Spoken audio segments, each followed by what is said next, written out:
சற்று முன் கிடைக்கப்பெற்ற மிக முக்கியமான செய்தி ஒன்று வெளியாகி உள்ளது. இனி முதல்வராக ஸ்டாலின் தொடரமாட்டார். 2026 சட்டமன்ற தேர்தலில் ஸ்டாலின் மிகப்பெரிய தோல்வியை சந்திப்பார் என்று உள்துறை அமைச்சர் அமித்ஷா அவர்கள் தெரிவித்திருக்கிறார். 2026 சட்டமன்ற தேர்தல் என்பது 4 முனை போட்டி.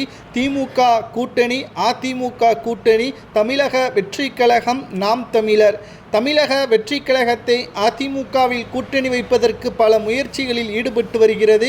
கடைசியாக கூட்டணிக்கு சம்மதம் தெரிவிக்காவிட்டாலும் பரவாயில்லை, அது திமுகவின் ஓட்டுக்களைத்தான் உடைக்கும். ஏனென்றால் தமிழக வெற்றி கழகத்தின் எதிரி திமுக தான் என்பதை பல மேடைகளில் விஜய் அவர்களும் தெரிவித்திருக்கிறார். தற்பொழுது திமுகவில் இருக்கக்கூடிய மிக முக்கியமான கட்சிகளும் கூட்டணியிலிருந்து விலகுவதாகவும் தெரியப்படுத்தப்பட்டுள்ளது. காரணம், பாமக திமுக கூட்டணியில் இணைந்துவிட்டால் விசிக கூட்டணியிலிருந்து விலகுவதாகவும் நாங்கள் தனித்து போட்டியிட உள்ளதாகவும் தெரிவித்திருந்தது.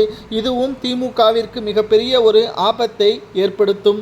அது மட்டுமல்ல, திமுகவின் அமைச்சர்கள் பெயரில் இருக்கக்கூடிய வழக்கு விசாரணைகள் தொடர்ச்சியாக நீதிமன்றத்தில் நடைபெற்று கொண்டிருக்கிறது. இந்த வழக்கு விசாரணையானது இறுதி தீர்ப்பு வெளியாகும் பட்சத்தில் மூத்த அமைச்சர்கள் மீண்டும் வாய்ப்புகள் வழங்கப்பட்டால் நிச்சயம் இதுவே திமுகவிற்கு மிகப்பெரிய ஒரு தோல்வியை ஏற்படுத்தும் என்ற தகவலும் தற்பொழுது கிடைக்கப்பெற்றுள்ளது. அனைத்திந்திய அண்ணா திராவிட முன்னேற்ற கழகம் வெற்றியடைவதற்கான சாத்தியக்கூறுகள் அதிக அளவில் இருப்பதையும் நம்மால் பார்க்க முடிகிறது.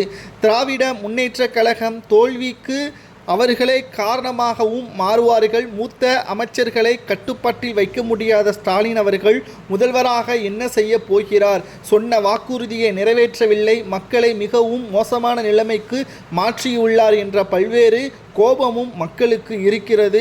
உள்துறை அமைச்சர் அமித்ஷா அவர்கள் கூறுவது சரியா? ஏற்கனவே அமைச்சராக இருந்த செந்தில் பாலாஜியின் பதவி பறிக்கப்பட்டதற்கும் அவர் செய்த ஊழல்தான் என்ற தகவலையும் நம்மால் பார்க்க முடிந்தது. மீண்டும் திமுக மக்களுக்கு நன்மை செய்திருந்தால் நிச்சயம் அவர்களே ஓட்டுக்கள் மூலமாக வெற்றியடைந்திருப்பார்கள்.